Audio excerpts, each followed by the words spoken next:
آئے جہاں میں، آئے جہاں میں، آئے جہاں میں جو نبیوں کے سرور، گونجی صدائے اللہ اکبر۔ آئے جہاں میں جو نبیوں کے سرور، گونجا یہ نعرہ دنیا میں گھر گھر، نعرے تکبیر اللہ اکبر، نعرے تکبیر اللہ اکبر۔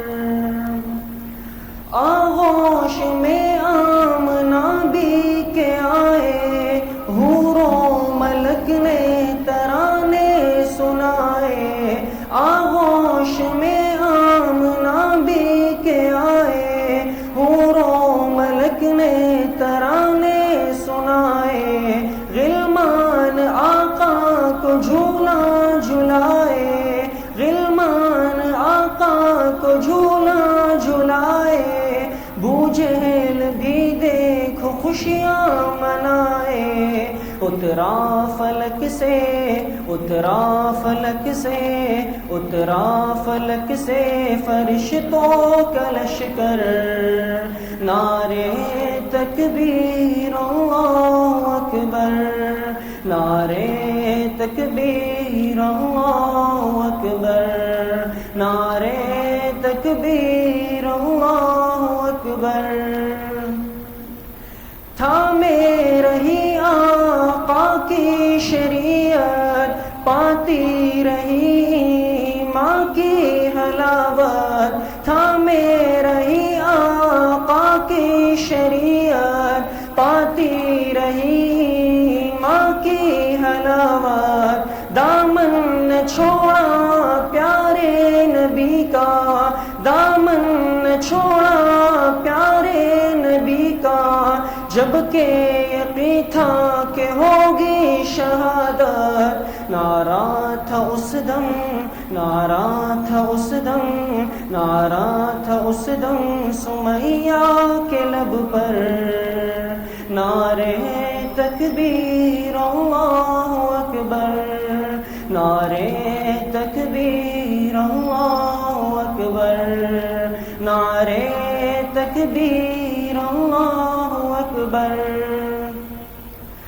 بزم نبی میں کیا کیا نہیں ہے، بوبکر فاروق عثمان علی ہے۔ بزم نبی میں کیا کیا نہیں ہے، بوبکر فاروق عثمان علی ہے۔ سارے صحابہ ستاروں کے جیسے اور چاند جیسے میرے نبی ہے۔ اتنا پیارا، اتنا پیارا، اتنا پیارا بزم کا منظر، نعرے تکبیر اللہ اکبر، نعرے تکبیر اللہ اکبر، نعرے تکبیر اللہ اکبر۔ مانگے عمر کے لیے جو دعائیں، عرش بری پہ یہ پہنچی صدائیں۔ مانگے عمر کے لیے جو دعائیں، عرش بری پہ یہ پہنچی صدائیں۔ آمین کہہ کر ملک مسکرائے، آمین کہہ کر ملک مسکرائے۔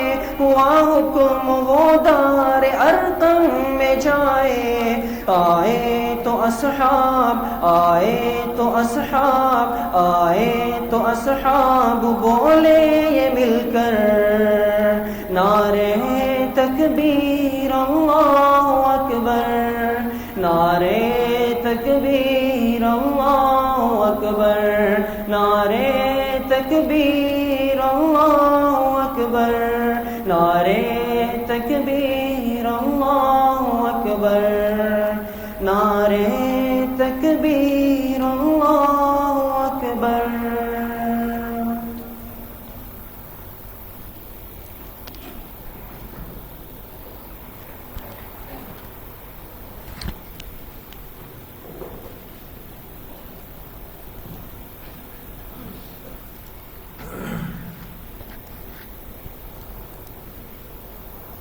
بسم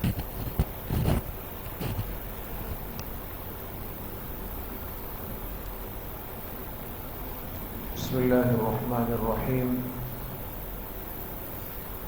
الحمد لله وكفى وسلام على عباده الذين اصطفى خصوصا على سيد الرسل وخاتم الأنبياء وعلى آله وأصحابه الأتقياء أما بعد فأعوذ بالله من الشيطان الرجيم بسم الله الرحمن الرحيم وَلَمَنِ انْتَصَرَ بَعْدَ ظُلْمِهِ فَأُولَئِكَ مَا عَلَيْهِمْ مِنْ سَبِيلٍ وقال رسول الله صلى الله عليه وسلم سباب المسلم فسوق وقتاله كفر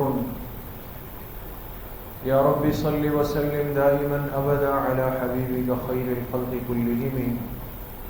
تمام حضرات ایک مرتبہ محبت سے درود شریف پڑھ لیں. اللهم صل على محمد وعلى آل محمد كما صليت على إبراهيم وعلى آل إبراهيم إنك حميد مجيد. اللهم بارك على محمد وعلى آل محمد كما باركت على إبراهيم وعلى آل إبراهيم إنك حميد مجيد. میرے انتہائی قابل قدر دوستوں، بھائیوں اور بزرگوں، الحمدللہ آج اس مبارک سلسلے کی سیرت طیبہ کی 41ویں مجلس میں اللہ پاک نے ہم سب کو حاضری نصیب کی ہے.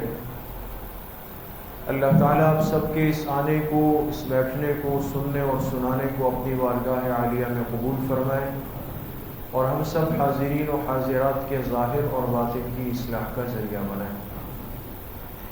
جناب نبی کریم صلی اللہ علیہ وسلم کی مبارک زندگی اس دنیا میں 63 سال پر مبنی ہے.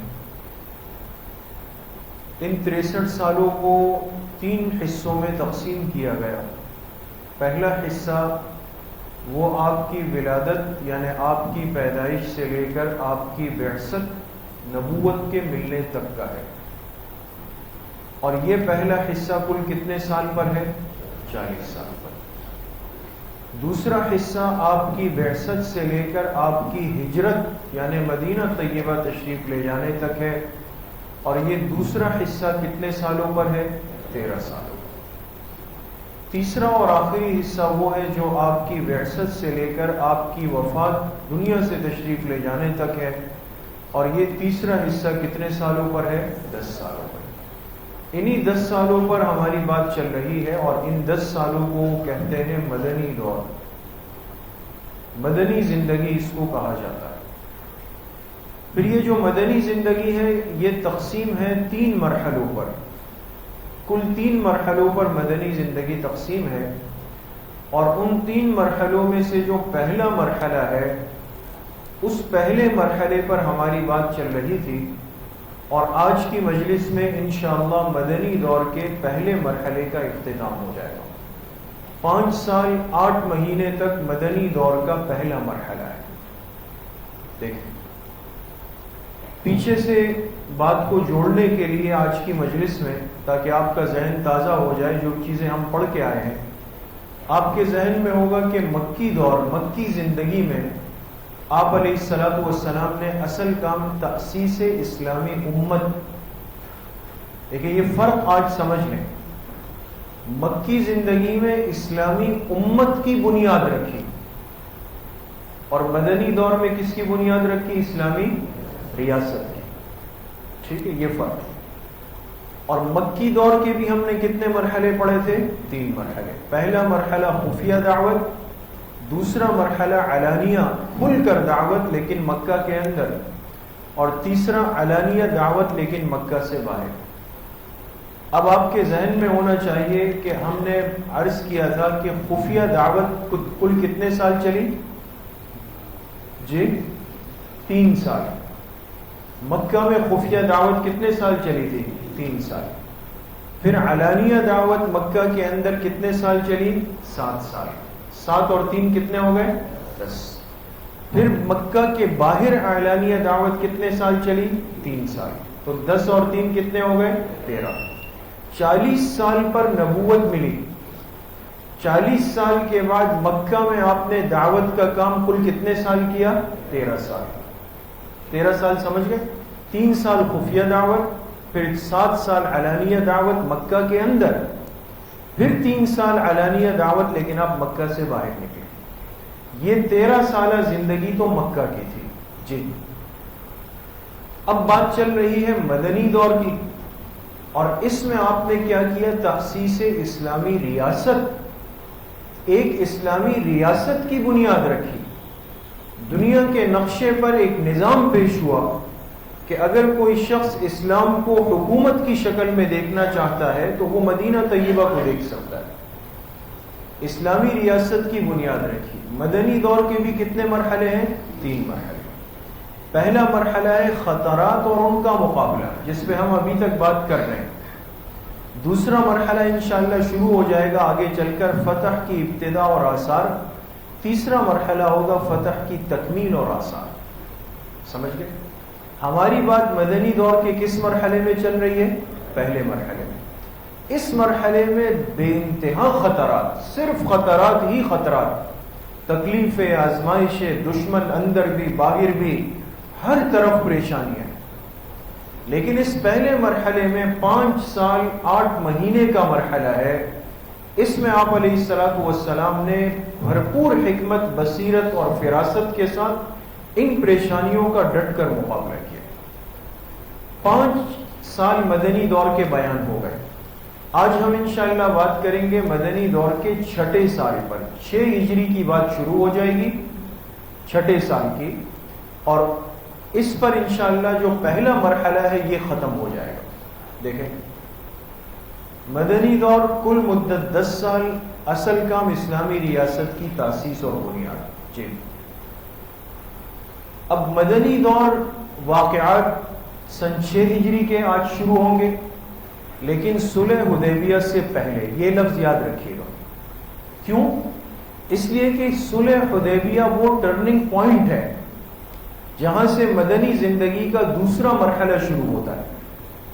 ہم ابھی کون سے مرحلے میں ہیں؟ پہلے مرحلے میں. یہ پہلا مرحلہ چلے گا صلح حدیبیہ تک، اس سے پہلے تک. تو آج ہم 6 ہجری کے واقعات بیان کریں گے، لیکن 6 ہجری کے کون سے واقعات جو صلح حدیبیہ سے پہلے تک کے واقعات ہیں وہ آج کی مجلس میں آ جائیں گے.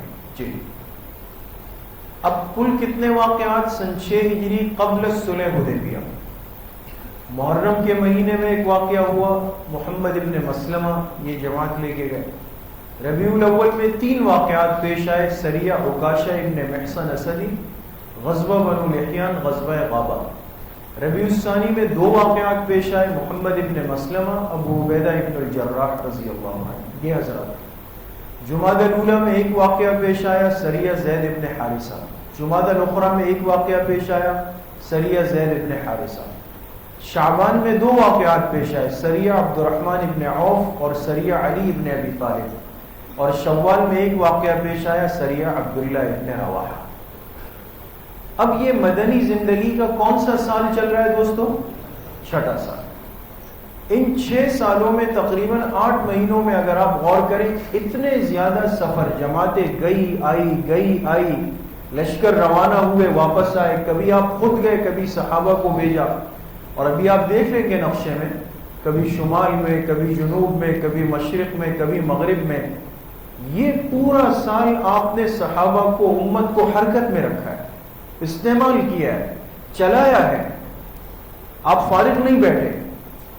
اس لیے میرے عزیزوں بزرگوں، سیرت سے ایک اصول سمجھ کے جائیں کہ اگر انسان اپنی تکلیفوں، پریشانیوں اور مصائب کا مقابلہ کرنا چاہتا ہے، اس کو ہاتھ پیر ڈھیلے نہیں کرنے ہوں، اس کو اپنے آپ کو ہمیشہ حرکت میں رکھنا ہوگا اور بصیرت کے ساتھ مقابلہ کرنا ہوگا کہ مجھے کیسے چلنا ہے. آپ دیکھیں 5 سال آپ نے گزارے، امت کو جوڑ کر رکھا، نقصان سے بچایا، مدینہ کو نقصان سے بچایا. اب 6 سال آ رہا ہے، پورا سال آپ نے صحابہ کو اطراف میں گھمایا ہے، بھگایا ہے، ایک ایک واقعے کی خبر رکھی ہے آپ نے. یہ اتنے سارے واقعات جو پیش آئے ہیں 6 ہجری میں، اس کی وجہ کیا تھی؟ کیوں آپ نے صحابہ اکرام کو اتنا استعمال کیا؟ یہ بڑی اہم بات ہے دوستو. اس کی وجہ کیا تھی؟ دیکھیں جی، استخبارات اطلاعات کا ایک نظام. آپ نے سنا 5 سالوں میں آپ کو خبر ملتی کہ فلاں علاقے میں لوگ جمع ہو رہے ہیں، آپ ایک صحابی کو بھیج دیتے، اس فتنے کو دبا دیتے. آپ کو اطلاع ملتی کہ فلاں جگہ پہ مشورہ ہو رہا ہے، آپ صحابی کو بھیج دیتے، اس فتنے کو دبا دیتے. آپ نے سنا اور ابھی آج بھی سن لیں گے. سوال ایک سوال تو بنتا ہے نا دوستو کہ آپ علیہ السلام اتنے خطرات میں، اور اندر بھی دشمن باہر بھی دشمن، یہ آپ کو اطراف کے اتنے واقعات کا علم کیسے ہوتا ہے؟ ایک آدمی پہاڑ کے دامن میں بیٹھ کے مشورہ کر رہا ہے، آپ راتوں رات اس کے سر پہ پہنچ گئے. اس کو سمجھے، اس کو کہتے ہیں استخبارات، اطلاعات. آپ نے اس شعبے کو مضبوط کیا، اپنی آنکھیں کھول کے رکھی، اپنے کان کھول کے رکھے. سمجھدار آدمی وہ ہوتا ہے جو اپنے اطراف میں نظر رکھتا ہے، کون آ رہا ہے، کون جا رہا ہے، کون بیٹھ رہا ہے، کون کھڑا ہوا ہے، کون کیا کر رہا ہے. اگر آپ چاہتے ہیں آپ کا ماحول محفوظ ہو، آپ کو اپنے اطراف پہ نظر رکھنی پڑے گی. اب آپ نے اس نظام کو کیسے مضبوط کیا؟ 6 باتیں تھی دوستو. پہلی چیز تھی جاسوسی کا شعبہ. آپ نے کچھ صحابہ طے کیے تھے، وہ خاموشی سے سفر کرتے تھے، رات کو بھی دن کو بھی. لوگوں کا مجمع دیکھ کر اس میں شریک بھی ہوتے تھے کہ بھئی کیا مشورہ ہو رہا ہے. یہ جاسوسی کا نظام کہلاتا ہے. دوسری چیز تھی خفیہ مسلمان. بہت سارے ایسے لوگ تھے جو مسلمان ہو چکے تھے لیکن خفیہ، انہوں نے اپنا ایمان ظاہر نہیں کیا کافروں کے سامنے. اور آپ نے فرمایا اپنا ایمان ظاہر نہیں کرو تاکہ ہمیں اس سے فائدہ پہنچے. آپ نے سنا غزوہ احد میں کافر اتنا بڑا لشکر لے کر خاموشی سے آ رہے تھے، اس کی اطلاع کس نے دی؟ حضرت عباس رضی اللہ عنہ. ان کے ایمان کا پورا مکے والوں کو علم ہی نہیں تھا، انہوں نے اطلاع دے دی، فائدہ ہو گیا. تیسرا ذریعہ تھا نرم گوشہ رکھنے والے کافر. بعض لوگ ایسے تھے جو تھے کافر، ایمان نہیں لائے تھے، لیکن ان کے دل میں مسلمانوں کے لیے ایک نرم گوشہ تھا، آپ نے اس سے بھی فائدہ اٹھایا. چوتھی چیز تھی مسلمانوں سے معاہدہ کرنے والے کافر. بہت سارے کافروں کے قبائل علاقے ایسے تھے جنہوں نے مسلمانوں سے معاہدے کیے تھے کہ ہم آپس میں نہیں لڑیں گے. آپ نے ان سے تعلقات بنائے، دوستی بڑھائی. اس کا نتیجہ یہ ہوا کہ اچھے برے کی خبر وہ آپ کو خود آ کے دیتے تھے. پانچواں طریقہ تھا آپ علیہ السلام کی سیاسی بصیرت و فراست. یہ اللہ پاک کی طرف سے آپ کو ایک عطا تھی. بہت ساری چیزیں آپ محسوس کر لیتے تھے اور آپ فرماتے تھے کہ مجھے فلاں لوگوں سے اس کی بو آ رہی ہے، لہذا اس کی خبر لو. اور چھٹا جو ذریعہ تھا وہ تھا وحی کے ذریعے سے، جو اللہ پاک نے پیغمبر کی خاصیت رکھی ہے. بہت سارے موقعوں پر آپ کو اطلاع کس کے ذریعے سے ملی؟ وحی کے ذریعے سے. حضرت جبرائیل علیہ السلام آئے، آپ کو بتایا کہ فلاں علاقے میں یہ مشورہ مجلس چل رہی ہے، آپ جا کے ان کے سر پہ پہنچ جاتے. تو استخبارات اور اطلاعات کا ایک مربوط اور مضبوط نظام، ایک ایک چیز کی خبر رکھی آپ نے. ایک بات آگے،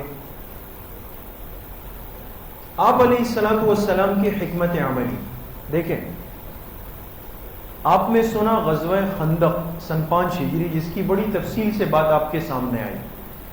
24,000 پہلا موقع تھا کہ 24,000 دشمن جمع ہو کے آئے ہیں اور مدینہ کو گھیرا ہے.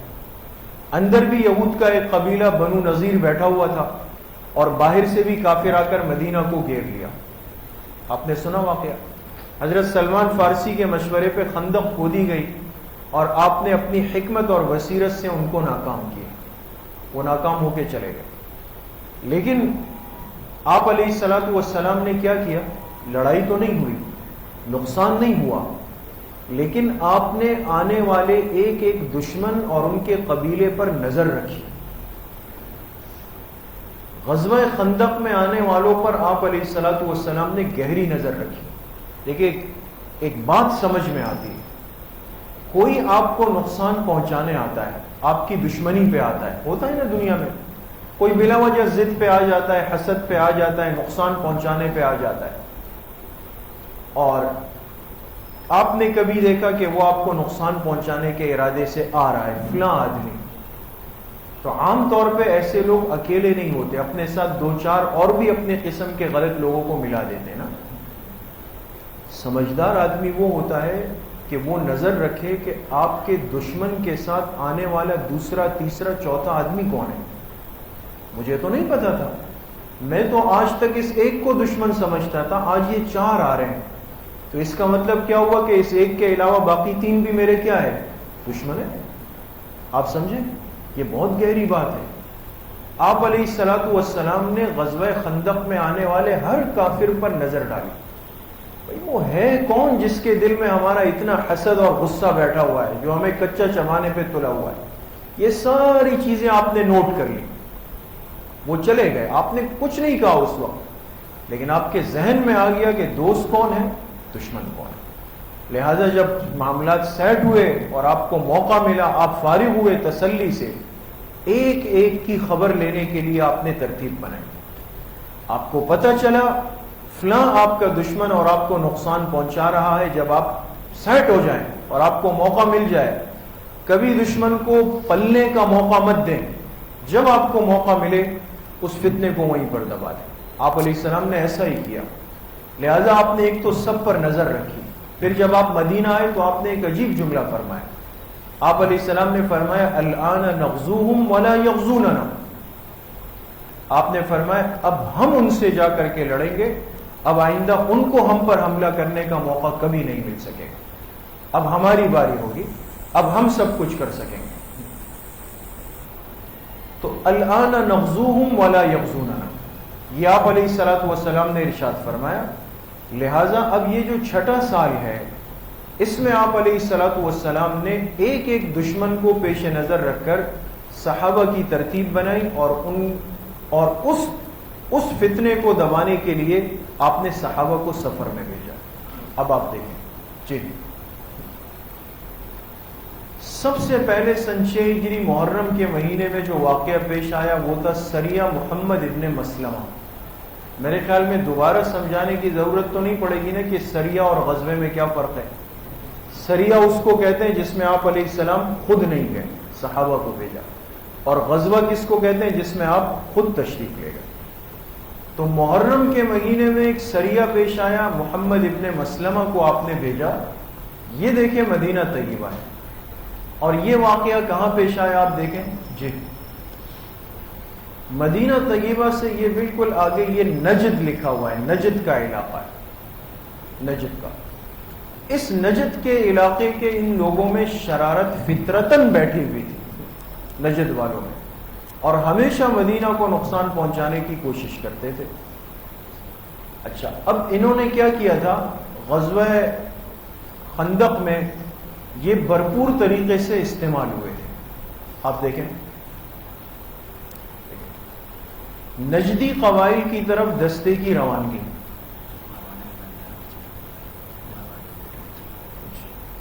باہر کے ساتھی اگر اندر جگہ ہے تو ترتیب پہ خاموشی سے آ جائیں، جن کو باہر سے نظر نہیں آ رہا، شاید باہر کا پروجیکٹر کچھ گڑبڑ کر رہا ہے، ساتھی اندر گنجائش بنا دے تاکہ سہولت سے ہو جائے۔ بس ساتھی اس طرف توجہ دے، بالکل تسلی کے ساتھ۔ نجدی قبائل کی طرف دستے کی روانگی۔ اب دیکھیں دوستو، یہ علاقہ چونکہ استعمال ہوا تھا غزوہ خندق میں، یہاں کے لوگ، آپ علیہ الصلوۃ والسلام نے ایک صحابی محمد ابن مسلمہ ان کو دے کر بھیجا، امیر بنا کر کہ جا کر اس علاقے کی خبر لو۔ وہ آئے، پہنچ گئے، اور تھوڑا بہت مقابلہ ہوا، کچھ لوگ بھی مارے گئے، لیکن بہرحال مسلمان غالب آئے اور ان سے بہت سارا مال و اسباب لے کر واپس مدینہ طیبہ آ رہے۔ یہاں راستے میں ایک واقعہ پیش آیا، بہت غور سے سنیں۔ بنو حنیفہ کے سردار سمامہ ابن اسال کی گرفتاری۔ اب دیکھیں صحابہ نجد گئے تھے اور واپس مدینہ آ رہے ہیں، راستے میں اتفاق سے دیکھا ایک کافر آدمی جا رہا ہے، صحابہ نہیں پہچانتے تھے اس کو، حالانکہ حقیقت میں وہ عرب کا ایک مشہور آدمی اور بنو حنیفہ قبیلے کا سردار تھا، سمامہ ابن اسال۔ کبھی یہ بھی ہو جاتا ہے، صحابہ نے اس کو ایک عام کافر سمجھ کے پکڑا اور اپنے ساتھ پکڑ کر لے آئے مدینہ طیبہ، مسجد نبوی میں۔ کوئی بھی نہیں پہچانتا. آپ علیہ الصلوۃ والسلام نے فرمایا یہ کون ہے؟ فرمایا یہ ہمیں راستے میں ایک کافر ملا اور ہم اس کو پکڑ کے لے آئے. آپ نے فرمایا اس کو مسجد نبوی کے ستون سے باندھ دو. اس کو باندھ دیا. آپ علیہ السلام نماز کے لیے تشریف لائے، یہ کھڑے ہوئے تھے. آپ نے فرمایا ماذا بک یا ثمامہ، اے ثمامہ کیا رائے ہے؟ ایمان لانا چاہتے ہو؟ یہ سردار آدمی تھے، معمولی آدمی نہیں تھے. تو کہا کہ آپ اگر مجھے سزا دیں تو آپ کو حق حاصل ہے، اس لیے کہ میں مجرم ہوں. اگر آپ مجھے معاف کریں تو آپ کی شان کے مطابق بھی یہی ہے کہ آپ معاف کرنے والے ہیں. اور اگر آپ مال چاہتے تو میں مالدار آدمی ہوں، جتنا کہیں میں دے سکتا ہوں. 3 باتیں کہی. آپ نے فرمایا اس کو باندھ دو، اس کو چھوڑ. 1 دن گزرا، اگلے دن پھر آپ آئے. فرمایا ماذا بک یا ثمامہ، اے ثمامہ کیا خیال ہے، ایمان لاتے ہو؟ وہی 3 باتیں کی. آپ مجھے سزا دیں، آپ کو حق ہے. آپ معاف کریں تو آپ کی شان یہی ہے. اور مال چاہیے تو میں مالدار آدمی ہوں. آپ نے فرمایا اس کو اسی طرح رہنے دو. تیسرے دن پھر آپ علیہ السلام آئے. ماذا بک یا ثمامہ، اے ثمامہ کیا رائے ہے؟ کہا اگر آپ مجھے سزا دے تو میں اس لائق ہوں، معاف کرے تو آپ کی شان ہے، اور مال چاہیے تو میں مالدار آدمی. 3 دن آپ نے ان پہ گزارے، کچھ نہیں کہا. تیسرے دن جب جواب دیا آپ نے فرمایا کہ ثمامہ کی اس کی رسیاں کھول دو. پتہ نہیں تھا کون ہے، اس وقت تک تو نہیں پتا. یہ گیا قریب میں ایک جگہ پانی کا چشمہ تھا، وہاں پہ غسل کیا، نہا کے واپس آیا مسجد نبوی میں آپ کی خدمت میں، اور خود کلمہ پڑھا اشہد ان لا الہ الا اللہ واشہد ان محمدا عبدہ ورسولہ، اور کہا آپ نے مجھے نہیں پہچانا، میں عرب کا مشہور سردار ثمامہ ہوں. اب یہاں پر علماء نے عجیب حکمت کی بات لکھی ہے کہ 3 دن آپ گئے آئے، معاف کرنا تھا تو پہلے دن معاف کر دیتے. 3 دن کیوں؟ آپ اس کافر کو مسجد نبوی کا ماحول دکھانا چاہتے تھے کہ ہم مسلمانوں کی عبادت گاہ میں جب مسلمان عبادت کے لیے آتے ہیں کس طرح اجتماعیت ہوتی ہے. سب غریب امیر فقیر سب بلا رنگ و نسل ایک ساتھ کھڑے ہو جاتے ہیں. ہماری مسجد کا ماحول کیسا عظیم ہے، یہاں لوگوں کے مسئلے سنے جاتے ہیں، یہاں ذکر کی مجلس ہے، یہاں علم کی مجلس ہے، یہاں کوئی شور شرابہ نہیں ہے. اس مسجد نبوی کے 3 دن کے ماحول کا اثر یہ تھا کہ وہ کافروں کا بڑا سردار اسلام لایا ہے. ہماری مسجد کے ماحول میں اتنی طاقت ہونی چاہیے دوستوں، ہونی چاہیے کہ جو آئے وہ متاثر ہو کے جائے. آج جو ہم نے مسجدوں کے ساتھ بے اکرامی بے احترامی شروع کیا، شور یہاں پر ہے، دنیا کی باتیں یہاں پر ہے، جرگے یہاں پر ہے، جو آیا جس نے جہاں چاہا وہاں لیٹ گیا، آرام کر رہا ہے، کوئی کیا کر رہا ہے، مسجد میں گندگی سب کوئی پرواہ نہیں. اس لیے میرے عزیزوں دوستوں بزرگوں، اللہ کے گھر کا احترام اور ماحول اتنا خوبصورت کہ غیر مسلم آئے تو وہ آپ سے متاثر ہو کے جائے. ثمامہ متاثر ہوئے، 3 دن بعد مسلمان ہو گئے. اب مسلمان ہو گئے. اب حضور علیہ السلام سے فرمایا میں چاہتا ہوں عمرہ کر لوں. آپ نے ان کو عمرے کا طریقہ سکھایا. یہ مکہ گئے، کسی کو بھی نہیں پتا کہ یہ مسلمان ہو گئے.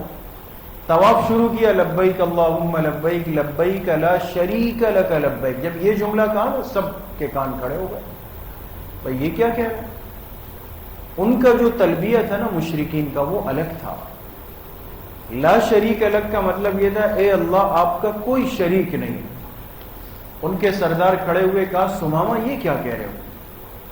تم تو وہی بات کہہ رہے ہو جو یہ دعویٰ کرنے والے پیغمبر کے لوگ تلبیہ پڑھتے، تم بھی وہ تلبیہ پڑھ رہے ہو. کہا تمہیں نہیں پتا میں تو اس پر ایمان لے آیا. اب ایک معاملہ عجیب ہوا. مکہ مکرمہ سے جو لوگ اناج کا ایک راستہ تھا، اناج جانتے ہیں نا، اناج جو کھانے پینے کے غلہ اور یہ چیزیں ہیں، یہ غلہ اور اناج لے کر مکہ مکرمہ جو قافلے آتے تھے ان کو نجد کے قریب سے گزرنا پڑتا تھا. اب ثمامہ ابن اسال جب مسلمان ہو گئے، انہوں نے کیا کیا، جا کر اپنے قبیلے کے اس راستے کو بند کر دیا اور مکہ والوں سے کہا کہ اب یہاں سے اناج گزار کے دکھا دو، اب میں بند کر رہا ہوں. اب مکہ والے پریشان ہو گئے، تنگ ہو گئے، فاقوں پہ آ گئے. اب کیا کیا؟ وہاں سے خط لکھا. کس کو؟ جناب نبی کریم صلی اللہ علیہ وسلم. دشمنی ہے، جانی دشمن ہے، لیکن یہ بھی پتا تھا کہ نبی رحمت ہے، کام وہی سے بنے گا. خط لکھا، کہا کہ آپ تو سب کے لیے نرمی رکھتے ہیں، معاف کرتے ہیں، آپ سمامہ سے کہے کہ راستہ کھول دیں. کتنا بڑا موقع تھا بدلے لینے کا. آپ نے پیغام بھیجا سمامہ کو کہ فرمایا ان کے اناج کا راستہ کھول دو، ان کو آپ پریشان مت کرو. آپ کی سفارش پر ان کا راستہ کھولا گیا اور ان کا راشن اور دانہ پانی جاری ہوا. تو یہ محرم میں سریہ محمد ابن مسلمہ پیش آیا. جی.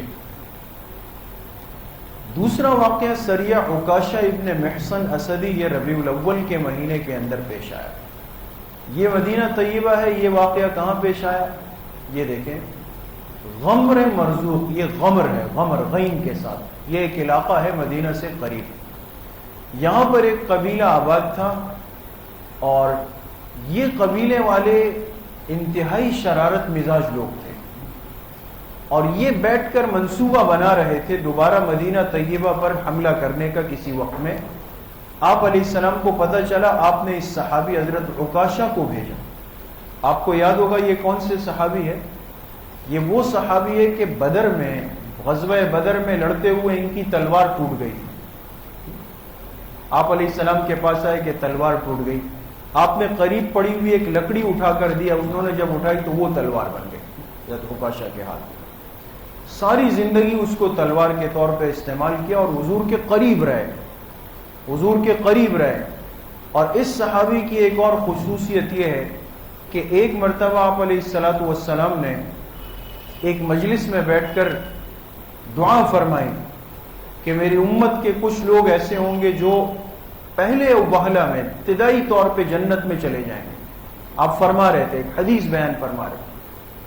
تو یہ حضرت عکاشہ کھڑے ہو گئے ایک دم اور فرمایا اللہ کے رسول صلی اللہ علیہ وسلم دعا فرمائے کہ اللہ مجھے بھی اس میں شامل کر دے. آپ نے دعا کی، اے اللہ عکاشہ کو اس جماعت میں شامل فرما دے. اب یہ دعا جب کی تو دوسروں نے بھی کہا کہ دوسرے کھڑے ہو گئے. آپ نے فرمایا قد سبقک بہا عکاشہ، تم لوگوں پر عکاشہ سبقت لے گئے. دعا ان کے حصے میں آ گئی. تو خیر ان کے ساتھ آپ علیہ السلام نے ایک چھوٹی سی جماعت بھیجی اور لیکن یہ لوگ جب پہنچے تو ان کو پتہ چل چکا تھا اور یہ لوگ یہاں سے بھاگ کر کے چلے گئے. جی. تیسرا واقعہ پیش آیا غزوہ بنو لحیان، یہ ربیع الاول کے مہینے میں. اچھا، اس غزوے کی حقیقت کیا تھی دیکھیں. جی. یہ بنو لحیان کا علاقہ ہے. اب بہت غور سے دیکھیں، پچھلی مجلس میں ایک بات آئی. ایک علاقے کے لوگ آئے تھے آپ علیہ السلام کے پاس کہ ہمیں کچھ قرآن کے قاری چاہیے. یاد؟ 2 واقعات ایک مہینے میں ہوئے. پہلے موقع پر آپ نے 10 صحابہ کی جماعت بھیجی تھی، 10 صحابہ، اور جو گئے تو انہیں ظلماً شہید کر دیا گیا. 8 شہید ہو گئے، 2 قیدی بنا لیے گئے تھے. ان میں حضرت خبیب ابن عدی کا واقعہ آپ کے سامنے آیا تھا. سولی پر چڑھتے ہوئے انہوں نے بڑے تاریخی اشعار کہے تھے، وَلَسْتُ أُبَالِي حِينَ أُقْتَلُ مُسْلِمًا عَلَىٰ أَيِّ جَنْبٍ كَانَ لِلَّهِ مَصْرَعِي وَذَلِكَ فِي ذَاتِ الْإِلَٰهِ وَإِن يَشَأْ يُبَارِكْ عَلَىٰ أَوْصَالِ شِلْوٍ مُمَزَّعِ. یہ حضرت خبیب نے اشعار. خیر 10 صحابہ قرآن کریم کے حافظ عالم شہید ہوئے اور جس سے آپ علیہ السلام انتہائی غمزدہ ہوئے. اس وقت تو بدلہ لینے کا موقع نہیں تھا، لیکن میں نے عرض کیا نا کہ ہر چیز آپ نے نظر میں رکھی تھی کہ کب کیا کرنا ہے. آپ علیہ السلام خود بنفس نفیس ایک جماعت لے کر کے بنو لحیان کے علاقے میں ان کے پیچھے گئے.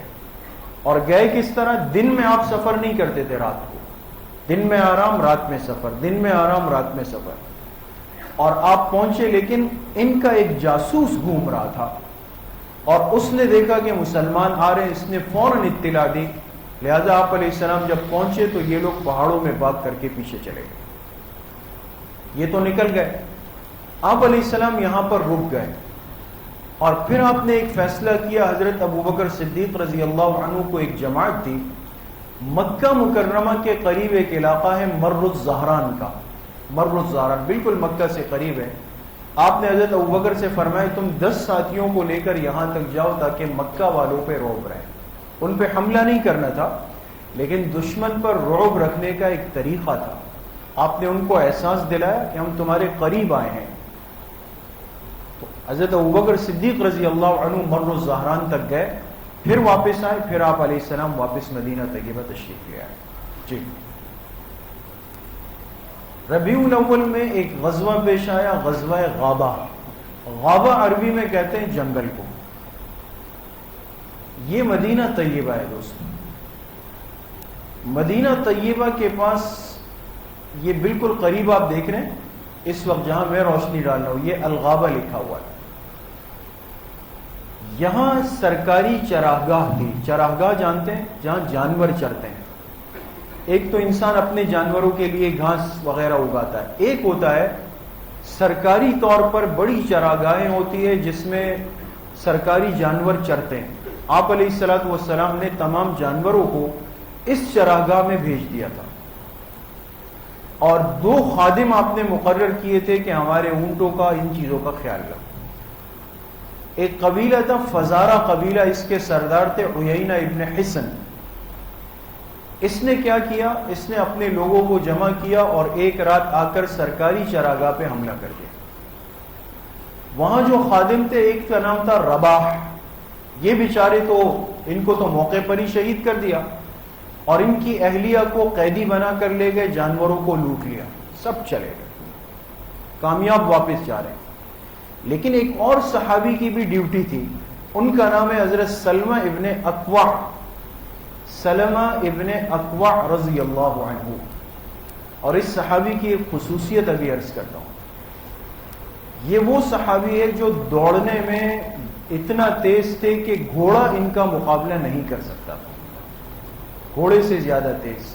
اور کہتے ہیں قد اتنا بڑا تھا کہ گھوڑے کی پیٹھ پر بیٹھتے تھے تو پیر زمین پہ لگتے تھے، اس لیے پیدل بھاگتے تھے.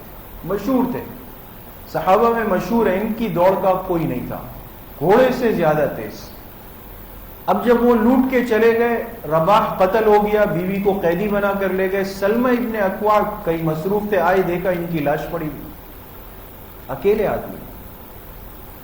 تو کیا کیا؟ اپنے تیر کمان اٹھایا، پتھر جمع کیے تھیلی میں، اور اب بھاگ رہے. ظاہر سی بات ہے بھاگنے میں تو تھے ایک نمبر.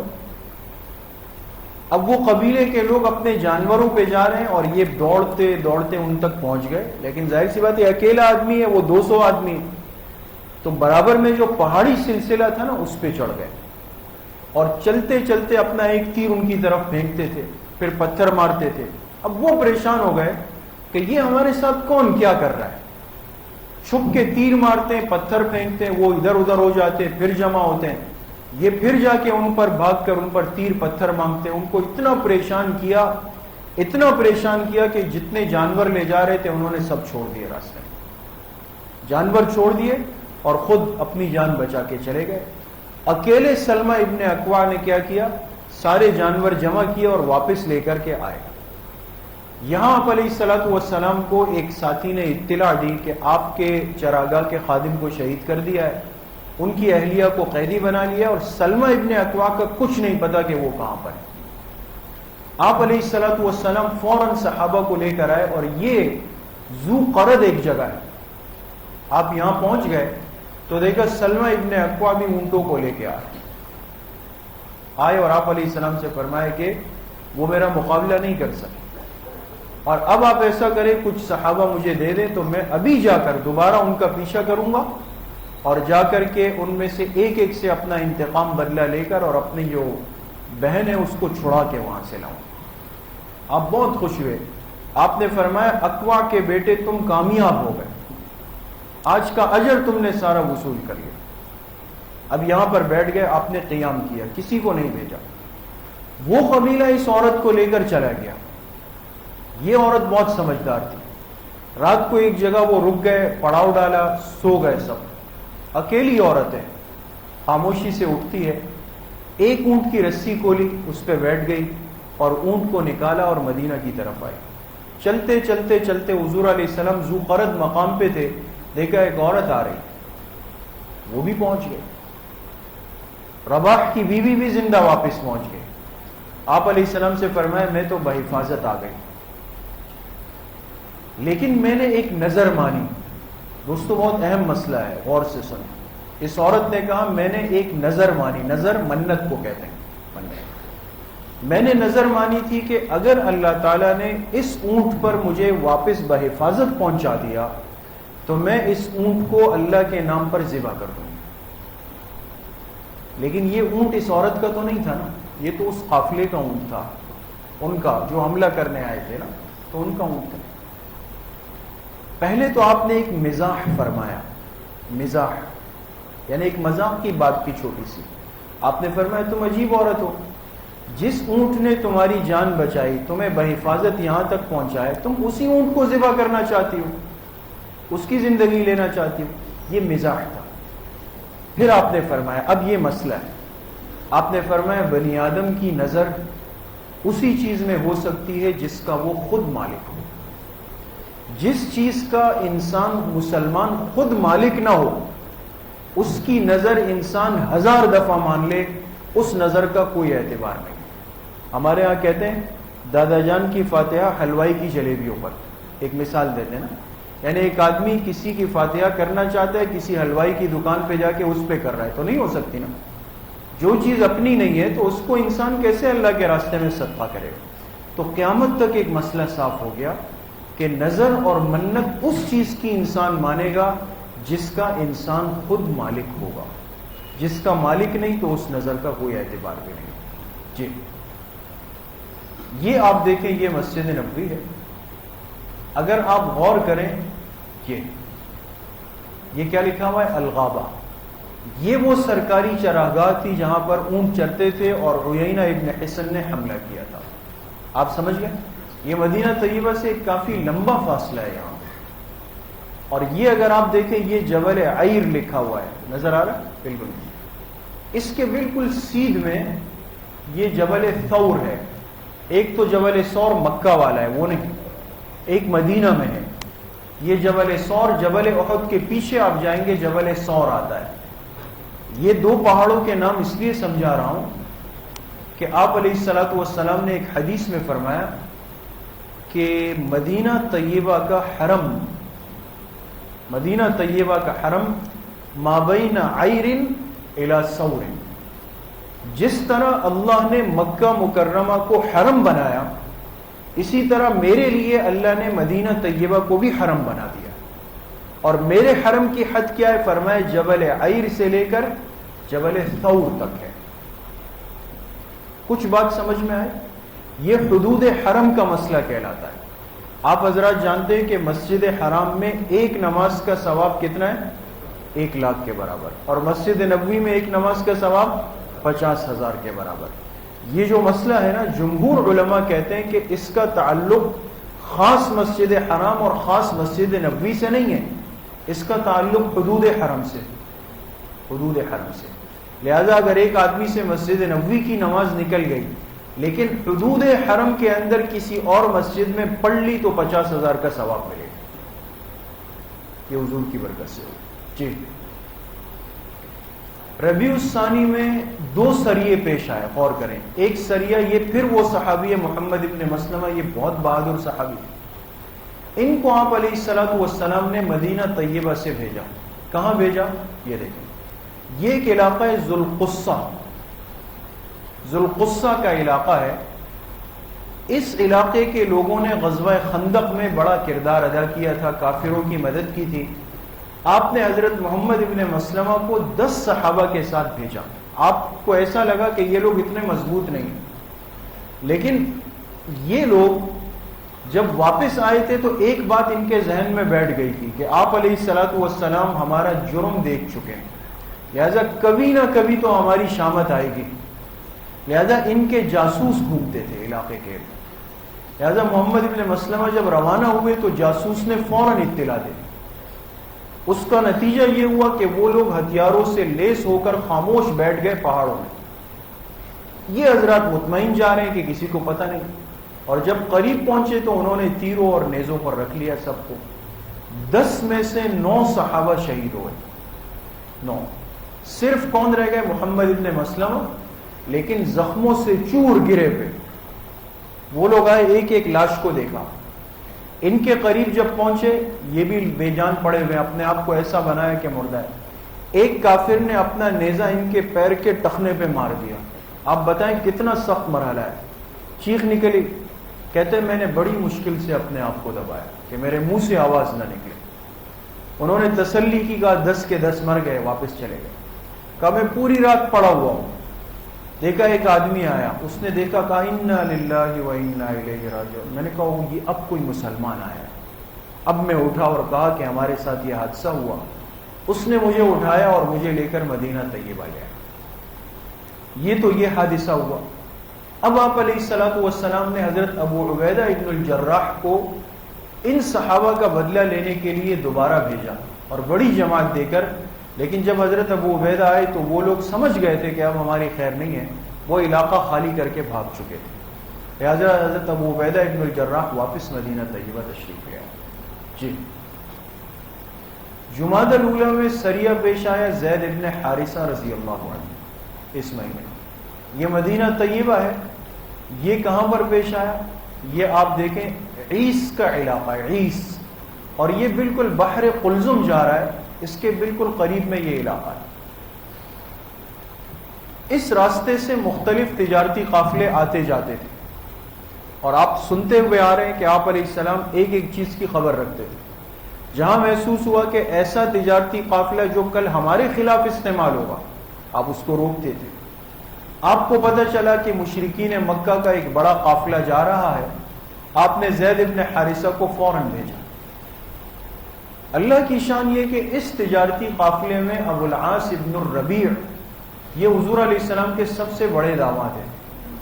آپ علیہ السلام کی بڑی صاحبزادی کا نام کیا ہے؟ حضرت زینب رضی اللہ عنہ، جو آپ کی سب سے بڑی صاحبزادی. ان کے شوہر ہیں ابو العاص ابن الربیع، یہ اس وقت تک مسلمان نہیں ہوئے تھے. اور یہ آپ کو یاد ہوگا غزوہ بدر کے واقعے میں یہ پکڑے گئے. ایک دفعہ پکڑے گئے، پھر آپ نے فرمایا ہر آدمی اپنا فدیہ دے کر جاتا رہے. تو ان کے فدیے میں کون سی چیز آئی تھی؟ حضرت زینب نے ہار بھیجا تھا. پھر آپ علیہ السلام نے صحابہ سے فرمایا تو سب نے اجازت دی کہ ان کو ہار بھی واپس کرے اور ان کو واپس بھیج دیا جائے. دوسرا موقع ہے کہ ابو العاص ابن الربیع پھر پکڑے گئے اسی قافلے میں. دوسری مرتبہ گرفتار ہو کر آپ علیہ السلام کے پاس. حضرت زینب رضی اللہ عنہ کو پتہ چلا، پھر سفارش کی آپ علیہ السلام سے میرے شوہر کو چھوڑ دیں. آپ نے فرمایا زینب نے جس کی سفارش کی تو ہم قبول کریں گے. لہذا ان کی سفارش پر آپ نے ابو العاص کو واپس چھوڑ دیا. یہ واپس یہ مدینہ طیبہ سے مکہ آئے، یعنی گرفتار ہو کے جب آزاد ہو گئے تو مکہ آئے اور ان کے پاس بہت سارے لوگوں کی امانتیں، تجارت کا سامان تھا. سب کے گھر جا کر ان کو ان کی چیزیں دی. پھر فرمایا میں نے سب کی امانتیں واپس کر دی. انہوں نے کہا واپس کر دی. کہا میں اپنے ایمان اسلام کا اعلان کرتا ہوں، کلمہ پڑھ کے مسلمان ہوں گا. اور پھر کہا کہ اسلام تو میں مدینہ میں بھی لا سکتا تھا. جب مجھے پکڑا گیا تو میں تو سمجھ چکا تھا دین برحق ہے، اسلام تو مدینہ میں بھی لا سکتا تھا، لیکن اگر وہاں اسلام لاتا تو لوگ کہتے کہ ابو العاص ہماری چیزیں اور پیسے اور سامان لے کر بھاگ گیا اور وہاں پہ جا کے اسلام لے آیا. یہ غلط شبہ میرے متعلق بنتا، اس لیے اس کو ختم کرنے کے لیے میں آیا. تم لوگوں کی چیزیں دے دی، اب مسلمان ہو کے واپس جا رہا. اتنے صاف ستھرے لوگ تھے دوستو. جس چیز میں شبہ ہو یا کل لوگ انگلی اٹھائے کہ یہ آدمی ہماری چیزیں لوٹ کر کے اب نیک بن رہا ہے، اب فلاں بن رہا ہے، اب یہ ایسا گیٹ اپ کبھی اختیار نہیں کرنا چاہیے جس سے دین بدنام ہو، دین کے شاعر بدنام ہو. تو یہ واپس تشریف لے گئے اور مسلمان ہو گئے. پھر آپ نے حضرت زینب کو ان کے ساتھ روانہ فرمایا. جی یہ پھر جمادی الاخری میں پھر ایک واقعہ پیش آیا زید ابن حارثہ کا. یہ کہاں پہ ہوا؟ جی یہ مدینہ طیبہ کے ساتھ علاقہ ہے، الطرف کا علاقہ ہے. الطرف یہ ایک علاقے کا نام ہے. یہاں پر کچھ نجدی قبائل تھے. آپ کو یہ کردار ملے گا دوستو، جیسے ہوتا ہے نا ہر جگہ پر کچھ لوگ جن کی بدنام شہرت ہوتی ہے. ان قبائل کی ایک بدنام شہرت تھی، یہ تجارتی قافلوں کو لوٹتے تھے. آپ نے ان کی طرف بھیجا، حضرت زید ابن حارثہ کو بھیجا کہ جاؤ اور یہ تجارتی قافلے جن کو یہ لوگ تنگ کر رہے ہیں ان کو یہاں سے بھگا دو۔ یہ ایک مسلمان حکمران کی ذمہ داری ہے کہ آپ کا تجارتی معاملہ، تجارتی قافلہ، تجارتی سامان، تجارتی دکان، ایک ایک چیز محفوظ ہونی چاہیے۔ یہ نہیں ہے کہ جس کا منہ چاہا ہے آپ کو لوٹ لیا، آپ سے پیسے لیا، آپ سے بتہ لیا اور آپ پہ روب جم۔ نہیں، یہ نظام نہیں ہے۔ سیرت سے آپ کو سمجھ میں آئے گا۔ اسلامی زندگی میں اگر آپ نے کسی چیز کی ذمہ داری لی ہے پھر سب کو امن دینا آپ کی ذمہ داری ہوگی، ورنہ یہ نہیں ہے کہ میں تو بڑا بن گیا اور بیچارے مسلمان پس رہے نیچے، ہر آدمی آ کے اس کو لوٹ رہا ہے، کھا رہا ہے، پی رہا ہے، وہ ختم ہو رہا ہے۔ اس لیے آپ نے فوراً زید ابن حارثہ کو بھیجا، وہ گیا اور ان کو بھگا دیا، یہ راستہ صاف کر دیا تجارتی قافلوں کے لیے۔ جی، شعبان میں حضرت عبد الرحمن ابن عوف رضی اللہ عنہ کی قیادت میں آپ نے ایک سریہ بھیجا۔ یہ مدینہ طیبہ سے یہ علاقہ ہے دومت الجندل، دومت الجندل کا علاقہ ہے، اور اس علاقے کے ساتھ ہی سرحد شروع ہو جاتی ہے روم کی۔ کون سے ملک کی؟ روم۔ اور یاد رکھیں روم میں عیسائی آباد تھے، عیسائی، اور پڑوس کا اثر انسان پہ پڑتا ہے۔ یہ انسان کچھ بھی کہہ دے، اثر لے لیتا ہے انسان۔ نتیجہ یہ ہوا کہ اس علاقے کے لوگ سب کے سب عیسائیت میں داخل ہو گئے تھے، سب عیسائی ہو گئے۔ آپ علیہ الصلوۃ والسلام کو جب پتہ چلا کہ پورا علاقہ عیسائی ہوا، آپ نے حضرت عبد الرحمن ابن عوف رضی اللہ عنہ کو روانہ کیا۔ آپ نے فرمایا کہ تم اپنے ساتھ ایک جماعت لے کر جاؤ، لیکن جا کے ان سے لڑنا نہیں، تلوار مت اٹھانا، جب تک ان کو تسلی سے دعوت نہیں دے دو، اور وہ مان جائیں گے تمہاری دعوت کو، اور اگر دعوت نہ مانے تو پھر مقابلہ کرنا، لیکن کسی بچے کو، بوڑھے کو، عورت کو قتل نہیں کرنا، اور کسی معاملے میں خیانت نہیں کرنا۔ ساری ہدایت دے کا روانہ ہو جاؤ۔ یہ رات کو آپ نے ان کی ترتیب بنائی۔ فجر کی نماز جب آپ نے سلام پھیرا، پیچھے دیکھا کہ عبد الرحمن ابن عوف تو صف میں بیٹھے ہوئے۔ آپ حیران ہوئے۔ آپ نے فرمایا میں نے آپ کو رات کو روانہ کیا، آپ نہیں گئے؟ فرمایا باقی ساتھی تو چلے گئے، لیکن میں چاہتا تھا کہ آخر میں آپ سے ایک مرتبہ پھر مصافحہ کر کے جاؤں، اتنی محبت ہے۔ آپ نے فرمایا قریب آ جاؤ۔ آپ کے سر مبارک پر اس وقت ایک روایت کے مطابق کالے رنگ کا عمامہ تھا، آپ نے اس کو اتارا اور اپنا مبارک عمامہ آپ نے عبد الرحمن ابن عوف کو پہنایا، ان کو پہنایا، پھر ہدایات دے کر بھیجا کہ اب تم جاؤ۔ یہ گئے، 2 دن ان سے بات کی، وہ تیار نہیں ہوئے، لیکن تیسرے دن جب دعوت دی تو پورا علاقہ یہ مسلمان ہو گیا اور عیسائیت چھوڑ کر یہ اسلام میں داخل ہوئے۔ آپ علیہ السلام کو پتہ چلا، آپ نے عبد الرحمن ابن عوف کو بہت دعائیں، یہ بہت بڑے صحابی۔ جی، شعبان میں سریہ علی ابن ابی طالب رضی اللہ عنہ پیش آیا۔ یہ دیکھیں مدینہ طیبہ سے یہ فدق کا علاقہ ہے، فدق، اور یہاں پر یہود آباد تھے، اور یہودیوں کا جو برا کردار ہے وہ غزوہ خندق میں بھی رہا، لہذا انہوں نے غزوہ خندق میں شرارتیں کی تھی۔ آپ نے حضرت علی کو بھیجا کہ جاؤ اور ان کی اصلاح کر کے آؤ۔ حضرت علی رضی اللہ عنہ خیر جب آئے، ان کو پتہ چلا حضرت علی آ رہے صحابہ کو لے کر، یہ پہلے سے ہی بھاگ گئے۔ اکثر موقعوں پر مقابلے کا موقع ہی نہیں آیا، اور پھر مسلمانوں کا مقصد کوئی خون بہانا ہی نہیں تھا ہر موقع پر، لہذا معاملے کو صاف کر کے تسلی کر کے حضرت علی رضی اللہ عنہ بحفاظت واپس مدینہ طیبہ آ گئے، کوئی مقابلہ نہیں ہوا اس میں۔ جی، شوال میں ایک سریہ ہوا عبداللہ ابن رواحہ رضی اللہ عنہ، اس صحابی کو آپ نے بھیجا۔ یہ دیکھیں یہ مدینہ طیبہ ہے، اس کے ساتھ علاقہ خیبر کا۔ آپ نے سنا یہود کے قبیلے بنو نذیر کو جب نکالا گیا، یہ جا کر خیبر میں آباد ہو گئے۔ خیبر یہود کا علاقہ ہے۔ آج بھی جو لوگ مدینہ طیبہ میں رہتے ہیں ان کا کہنا یہ ہے کہ خیبر میں اب بھی یہود کی آبادی موجود ہے، خیبر میں کچھ یہودی موجود ہے آج بھی۔ تو اس خیبر میں ایک سردار تھا، اس کا نام تھا اسیر، آخر میں راہ ہے، اسیر۔